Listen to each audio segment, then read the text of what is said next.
Welcome student. SO में online class में आपका स्वागत है। क्लास 8 की बात करेंगे और एसएसटी की बात करेंगे हम, सोशल स्टडी की। ठीक है, तो ध्यान से सुनेंगे, देखेंगे तो आपको समझ में आ जाए। देखिए, हमने पाठ संख्या 8वें की शुरुआत कर ली थी। 8वां चल रहा था। हम समाज में जो प्रमुख धर्म सुधारक हैं उनकी बात कर रहे थे। हमने लास्ट में पढ़ा था कि किस प्रकार से महिलाओं की शिक्षा पर बल दिया गया, समाज में अलग अलग प्रकार की कुरीतियों को बंद करने के प्रयास किए गए। हमने देखा कि ईश्वर चंद्र विद्यासागर किस प्रकार से महिलाओं को शिक्षा के बढ़ावा या महिलाओं की शिक्षा को बढ़ावा देने की कोशिश कर रहे थे, समाज में नए बदलाव की कोशिश कर रहे थे। अलग अलग स्थानों पर लड़कियों के लिए स्कूल खोले जा रहे थे, जैसे कलकत्ता में विद्यासागर और बम्बई में अन्य प्रकार के समाज सुधारकों ने स्कूल खोले बच्चों के लिए। उनकी बात कर लेते हैं। अब पढ़ेंगे किस प्रकार महिलाओं के बारे में महिलाएं लिखने लगी। ये हमें समझना है कि महिलाओं के बारे में महिलाएं लिखने लगी। तो हेडिंग हमारी हो जाएगी महिलाओं के बारे में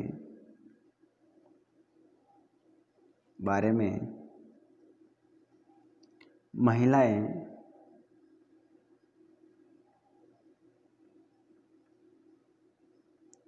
लिखने लगी।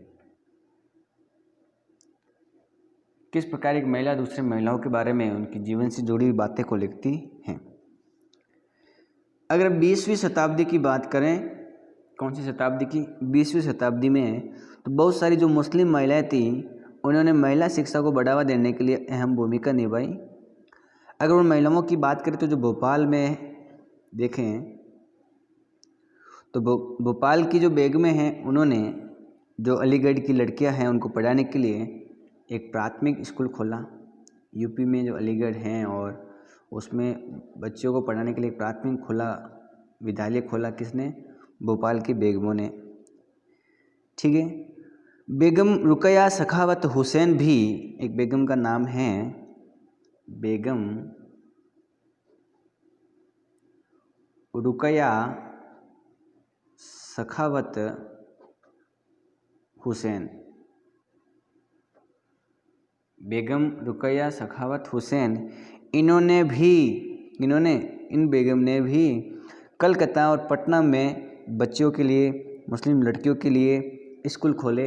इस प्रकार की बेगमों ने, मतलब ये हुआ कि जब महिलाएं एक दो पढ़ने लगे तो उन्होंने महिलाओं को शिक्षा देने के लिए, महिला शिक्षा बढ़ावा देने के लिए अलग अलग स्थानों पर लड़कियों के लिए प्राथमिक विद्यालय खोले और अलग अलग स्थानों पर पढ़ने के लिए बच्चियों ने उनके पढ़ने के लिए इस प्रकार की बेगमों ने विद्यालय खोले। भोपाल के उदाहरण की बात की और कलकत्ता, पटना की बात की। ये जो महिलाएं हैं वो रूढ़िवादी विचारधाराओं की आलोचना करती थी। रूढ़िवादी मतलब जो पुराने समय की, पूर्वजों की जो बातें हैं, वो रीति रिवाज हैं, उन्होंने आलोचना की इस प्रकार के विचारों की। उनका मानना था कि प्रत्येक जो धर्म है, उस प्रत्येक धर्म के जो धार्मिक नेता हैं, अगर धार्मिक नेता ने औरतों को निचले दर्जे में रखा हुआ, ऐसा लोगों का मानना था। इस प्रकार की महिलाओं का मानना था कि जो धार्मिक लोग हैं धर्म में, वो धर्म के जो लोग हैं वो औरतों को नीचा रखने का काम कर रहे हैं। ये धार्मिक लोग महिलाओं को आगे बढ़ने नहीं दे रहे हैं, ऐसा लोगों का उस समय की महिलाओं का मानना था। लेकिन 1880 तक आते आते भारत की अनेक महिलाएं विश्वविद्यालयों में प्रवेश लेने लगी और उन महिलाओं में कुछ महिलाएं डॉक्टर बनी, कुछ शिक्षिका, मास्टरनी या हम कहें तो अध्यापिका बनने लगी। बहुत सारी महिलाएं कविताओं से समाज में जुड़ी हुई बातें लिखने लगी, महिलाओं की स्थिति समाज में बताने लगी, उनके विचार प्रकाशित होने लगे धीरे धीरे महिलाओं के उस समय। ये भी ध्यान रखना है आपको। अगर बात करें तो एक विशेषकर हम बात करें एक महिला का, ताराबाई शिंदे अगर हम ताराबाई शिंदे की बात करें तो पूना में घर पर बैठ करके शिक्षा प्राप्त की और इस महिला ने, ताराबाई शिंदे ने, एक ग्रंथ लिखे, एक किताब लिखी। इस किताब का नाम था स्त्री पुरुष तुलना। स्त्री पुरुष तुलना किताब लिखी और ये किताब प्रकाशित हुई और इसके बीच में पुरुष और महिलाओं के बीच में जो भेदभाव है, सामाजिक जो फर्क है, उसकी आलोचना की हुई है इस किताब के अंदर। तो मैंने जो आपसे बताया है कि महिलाओं की शिक्षा बढ़ रही थी, महिलाओं की शिक्षा बढ़ाने के प्रयास कर रही थी। अनेक बेग में भी विद्यालय खोल रही थी ताकि मुस्लिम बच्चियां पढ़ सकें, लड़कियां पढ़ सकें। हमने देखा कि जो ताराबाई शिंदे हैं, जो अपने घर पूना में रह करके शिक्षा प्राप्त की। शिक्षा प्राप्त करने के बाद में लिखना वगैरह जब आने लग गया तो उन्होंने एक किताब लिखी, जिसका किताब का नाम है स्त्री पुरुष तुलना। और इस किताब में इन्होंने स्त्री और पुरुषों के बीच में जो भेदभाव होते हैं, समाज में जो फर्क है, उसकी आलोचना की, उसके बारे में लिखा। लोगों को जागृत करने का काम करने लग गई उस समय की महिलाएं। तो ये बात आपको ध्यान में रखनी है।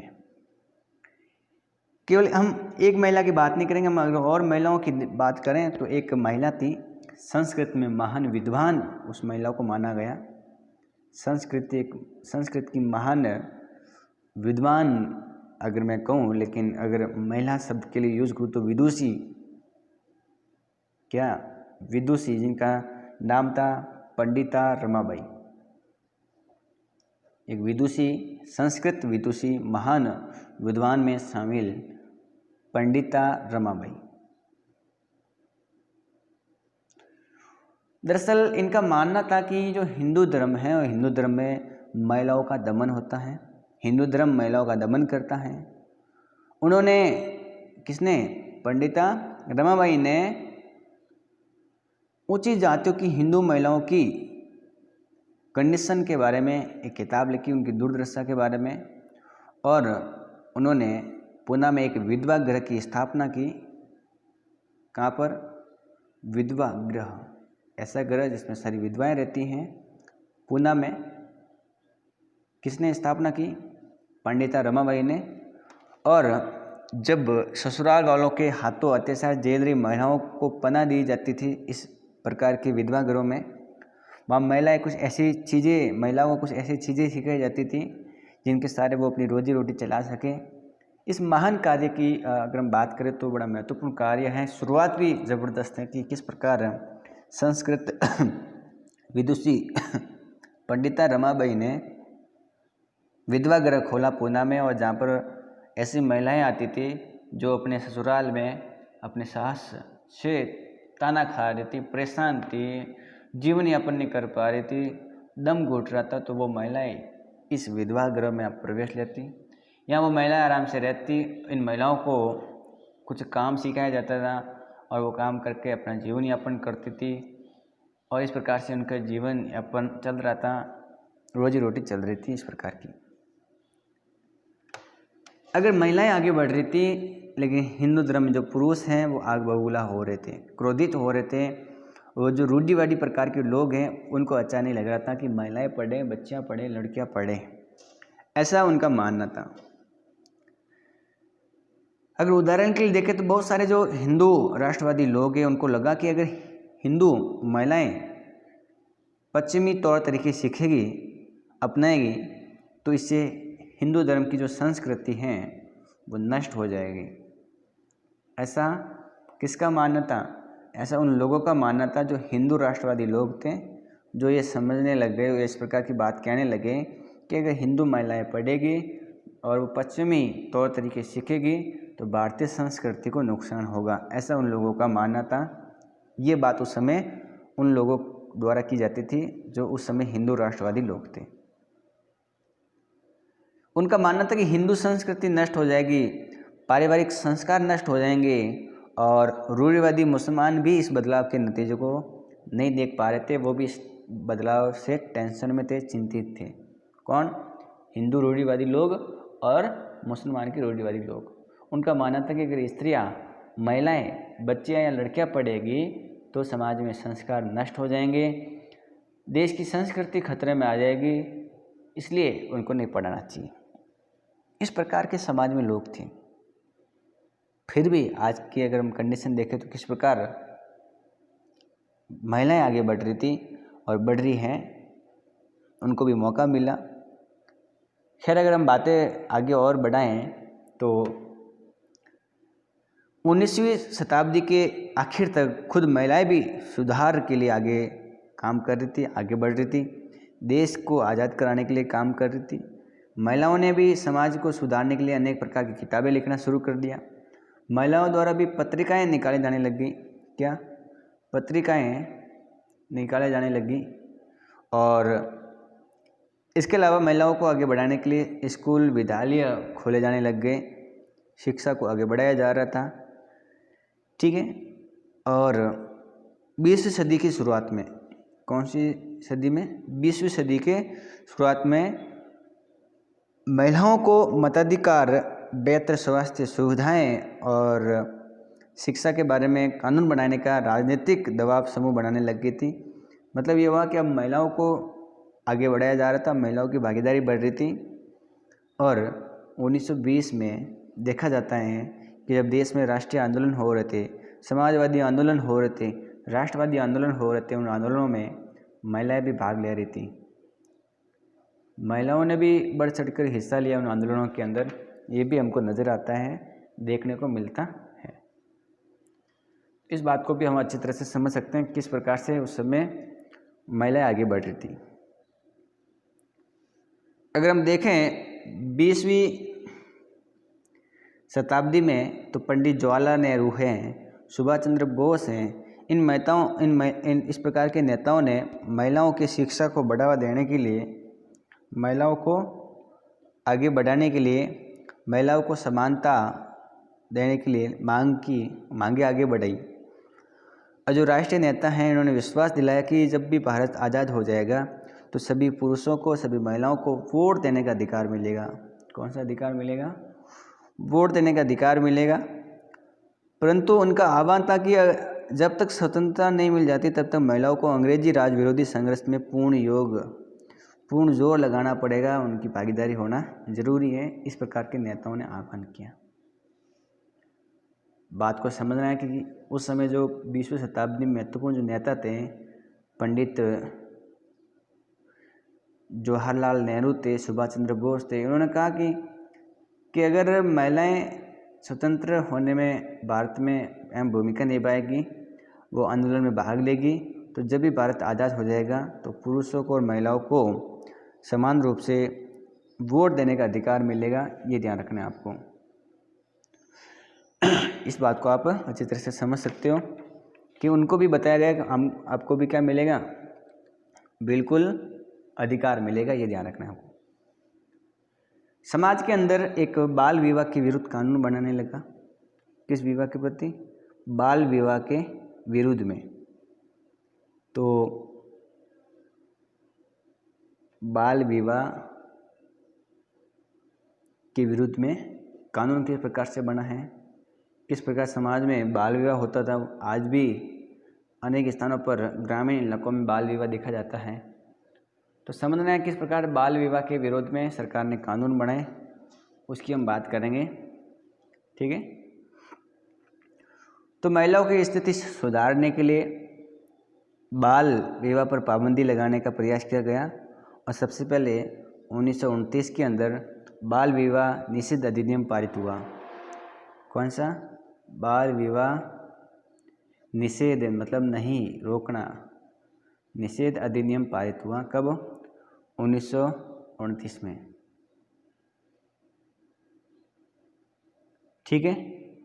और उस समय इस कानून के अकॉर्डिंग बताया कि पुरुष के लिए, लड़के के लिए 18 से कम उम्र नहीं होनी चाहिए, लड़कियों के लिए 16 वर्ष से कम नहीं होनी चाहिए। उस समय इस कानून में इस प्रकार की बातें लिखी होती हैं। मतलब अगर इस अधिनियम की बात करें 1929 की, तो इसमें लिखा हुआ था कि किसी लड़के की शादी के लिए, लड़के की, तो 18 से कम नहीं होना चाहिए और लड़की की शादी के लिए 16 वर्ष से कम नहीं होना चाहिए। इस कानून में ये लिखा हुआ था। इससे पहले तो कम उम्र में शादी कर लेते थे, लेकिन बाद में सुधार हुआ, वापस संशोधन हुआ और वर्तमान समय में देखें तो लड़के की अगर उम्र देखें शादी के लिए तो 21 वर्ष होनी चाहिए वर्तमान समय में, और लड़की की देखें तो लड़की की शादी की उम्र 18 वर्ष होनी चाहिए। कितनी? 18 वर्ष। ठीक है।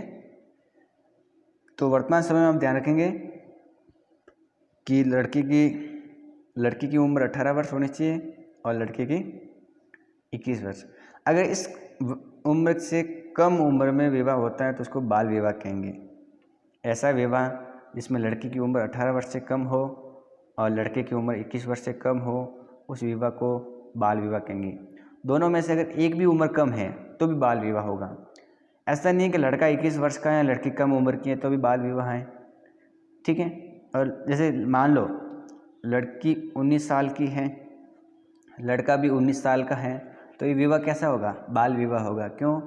क्योंकि लड़की की उम्र तो पूरी है, 18 से ऊपर है, 18 है, लेकिन लड़के की उम्र कम है, इसलिए ये बाल विवाह होगा। और बाल विवाह को रोकने के लिए 1929 में कानून बनाया, ये ध्यान रखना है आपको। ठीक है।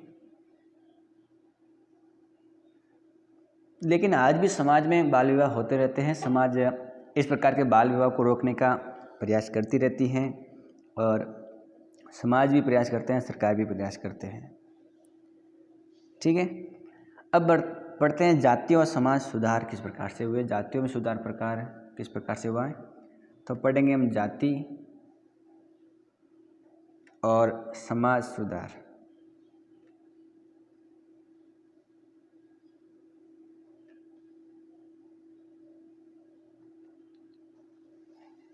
जाति और समाज सुधार की बात करेंगे। हमने अलग अलग समाज देखे, अलग अलग समाज सुधारों की बात की। उसमें से कई जातीय गैर बराबरी के भी विरोधी थे कि जाति के रूप में जातिगत कोई भेदभाव नहीं होना चाहिए। जो राजा राम मोहन राय हैं, उन्होंने जाति व्यवस्था का विरोध किया। किसका? जाति व्यवस्था। जाति व्यवस्था का मतलब ये हुआ कि समाज में अलग अलग प्रकार की जाति के लोग रहेंगे। उस जाति का राम मोहन राय ने विरोध किया और इनका विरोध करते हुए उनकी आलोचना करने वालों में उन्होंने एक पौराणिक बौद्ध ग्रंथ का अनुवाद किया और प्रार्थना समाज भक्ति परंपरा का समर्थन किया। इन्होंने किसका? प्रार्थना समाज भक्ति की बात की गई और उन्होंने लिखा कि सभी जातियों की जो आध्यात्मिक समानता है वो बराबर होनी चाहिए। ठीक है।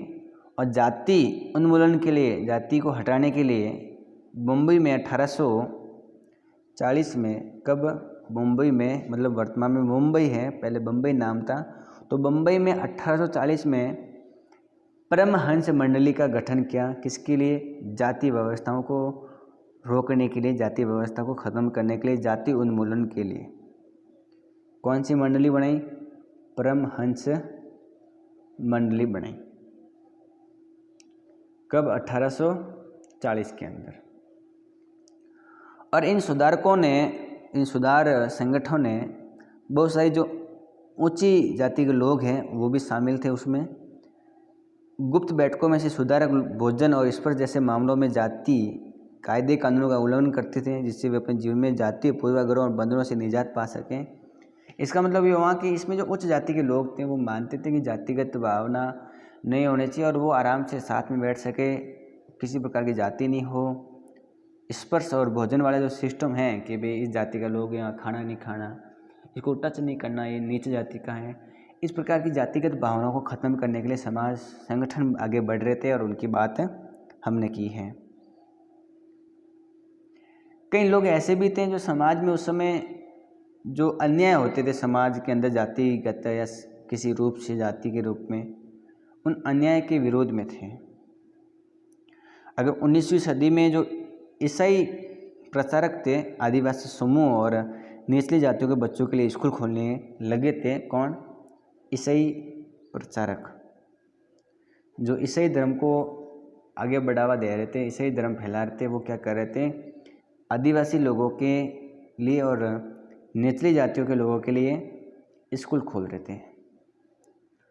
इस प्रकार से वो बच्चों को बदलती दुनिया में अपना रास्ता ढूंढने के लिए नए साधन मिलने लग गए थे। इस स्कूल के माध्यम से उनको शिक्षा मिलती जा रही थी। ठीक है, तो ये भी आपको ध्यान में रखना है किस प्रकार से समाज में नए नए बदलाव होते जा रहे थे, ये भी आप अच्छी तरह से याद कर सकते हो। उस समय बहुत सारे गरीब लोग शहरों से निकल रही नौकरियों की तलाश में गांव छोड़ करके शहर में आ रहे थे इसी दौर में, क्योंकि शहर में जो नई नई नौकरियां निकली हैं, कारखाने खुले हैं, नगर पालिकाओं द्वारा नौकरियां मिल रही हैं, तो लोग गांव छोड़कर शहर में आ रहे हैं।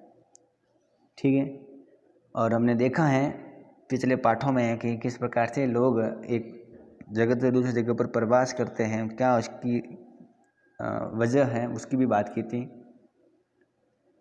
क्योंकि समाज में लोग अपने जीवन यापन के लिए अनेक प्रयास करते हैं। गांव में रहने वाले लोग अधिकतर खेती करते हैं, लेकिन अब लोग शहर में आने के बाद में फैक्ट्रियों में, कारखानों में काम करने लग जाते हैं। ठीक है, शहरों में नालियाँ बनाई जाने लगी, सड़कें बिछने लगी, इमारतों का निर्माण होता जा रहा था, वो सारे काम कर रहे थे। और समाज में उस बड़े जो शहर है, उस शहर में जो काम हम देखते हैं कि भी नालियाँ बनाया, इमारतों का निर्माण, शहरों को साफ करने का काम था, कुल्ली के काम, खुदाई वाला काम हो, बोझा लेने वाला, ईंट डालने वाले, ठीक है, सफाई कर्मी, रिक्शा चलाने वाले, पालकी चलाने वाले, बहुत सारे काम थे। और ये जो मेहनत हैं वो सभी गांव से आई हैं। गांव के गरीब लोग शहरों में आ रहे थे, मजदूरी कर रहे थे और अपना जीवन यापन कर रहे थे। और शहर जाने वाले जो लोग थे वो अधिकतर निम्न जाति के लोग थे। और कुछ लोग असम, मॉरिशस, त्रिनिदाद, इंडोनेशिया आदि स्थानों पर बागानों में काम करने चले गए थे। देश से बाहर भी लोग काम करने के लिए चले गए थे। जैसे असम है, मॉरिशस हैं, त्रिनिदाद हैं और इंडोनेशिया, ये देश है जहाँ पर लोग काम करने के लिए चले जाते हैं। ठीक है, ये भी आप याद कर सकते हो। इसके अलावा नए स्थानों पर दरअसल रहना कठोर होता है, मुश्किल होता है। और लेकिन एक बात है कि नए स्थानों पर किसी प्रकार का जातिगत भेदभाव नहीं होता था। तो वो गांव में जो जमींदार लोग हैं, जो स्वर्ण ऊंची जाति के लोग हैं, उनसे उनको छुटकारा मिल गया था और काफ़ी अच्छा लग रहा था, लोगों को रोज़गार मिल रहा था। तो ये वजह है गांव छोड़ने की, जो आपको ध्यान रखनी है। ठीक है, इसके अलावा दूसरी जगह और भी बहुत सारी नौकरियों की ज़रूरत पड़ी थी। सेना की बात करें तो सेना में भी लोगों की ज़रूरत पड़ती थी, लोगों को भर्ती किया जा रहा था। अछूत माने जाने वाले महार समुदाय, कौन सा, महार, और इस महार समुदायों के लोगों को अनेक रेजिमेंट में नौकरियां मिल गई थी। क्या मिल गई थी? नौकरियां मिल गई थी। दलित आंदोलन के नेता B.R. भीमराव अम्बेडकर, इनके जो पिताजी हैं वो एक सैनिक स्कूल में पढ़ाते थे। किसके पिताजी? B.R. अम्बेडकर के, भीमराव अम्बेडकर के जो पिता हैं वो सैनिक स्कूल में पढ़ाते थे। लोगों को नौकरियां मिल रही थी रेजिमेंट के अंदर, महार जाति के लोगों को। तो ये बात आपको ध्यान में रखनी है। उस समय अगर जूते का हम काम देखें तो जूते का जो काम है, वो चमड़े का जो काम है, वो कौन करते थे? तो आप सभी जानते हो कि उस समय जो काम करने वाले मोची हैं, चमड़ा कारीगर हैं, दरअसल उन लोगों को अछूत माना जाता था। मौजूदा जो आंध्र प्रदेश है, उसमें मदिगा एक जाति है और वो जाति क्या करती हैं? पशुओं के शव से चमड़ा साफ करने का काम करती है, चप्पल जूतियाँ बनाने का काम करती हैं। तो उस समय ये लोग काम करते थे जिनको अछूत माना जाता था, ये ध्यान रखना है। तो आज के लिए इस वीडियो में इतना ही, बाकी बात करेंगे हम अगले वीडियो में। वीडियो को लाइक करें, चैनल को सब्सक्राइब करें और वीडियो को शेयर भी ज़रूर करें। ठीक है, और साथ साथ में इस वीडियो को 2-3 बार देखेंगे और पढ़ते रहेंगे आराम से।